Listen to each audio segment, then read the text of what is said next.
ሰላም እንዴት አደራችሁ? ደህና አደራችሁ? እንግዲህ ቤቲ ዩቲዩበር ነኝ። አዲስ ጀማሪ ነኝ።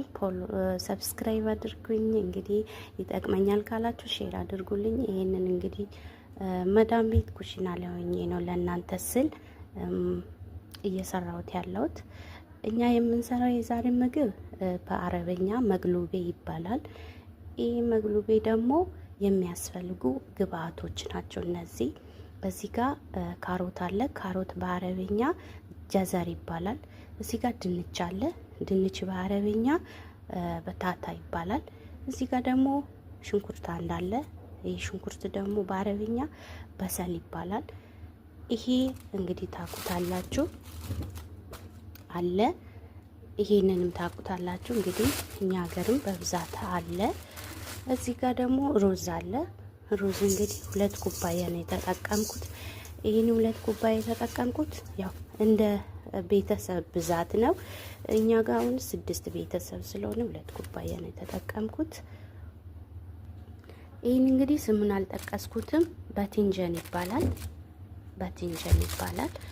ይሄ ደግሞ ዛህራ ይባላል ስሙን ለማታውቁት ማለት ነው። ይህ እንግዲህ አረብ ሀገር ላይ ላሉ እህቶችም ኢትዮጵያ ላይ ያላችሁ ሼር አድርጉላቸው። ለምን እኛ ብዙውን ጊዜ አረብ ሀገር ስንመጣ ለጽዳት ብቻ ብለን አይምሮአችን አሳምነን እንመጣለን። እዚህ ስንመጣ ደግሞ የሚያጋጥሙን ሌላ ነገሮች አሉ። ለምን ምግብ መስራት አትችይም፣ ምግብ ስሪ ትባያለች። ስለዚህ አንዳንድ ነገሮችን ማየት ይጠቅማል እላችኋለሁ። እነዚህን ግብአቶችን እንግዲህ ከታትፌ አሳያችኋለሁ። አብራችሁን ቆዩ። ይኸው እንግዲህ በዚህ መልኩ ድንቹንም ልጬዋለሁ፣ ካሮቱንም ደግሞ ፈቅፍቄዋለሁ። ይህንንም ደግሞ በትንጀኑንም ደግሞ ከስር በኩል እንደዚህ አነሳሁት፣ ከላይ በኩል እንደዚህ አነሳሁት። ከዛ ከታትፌ ደግሞ አሳያችኋለሁ። ይኸውላችሁ ከታትፌ መጥቻለሁ። ይኸው ዛራው እንደዚህ ነው። ዛራው እንግዲህ ሁሉንም አልተጠቀምኩም።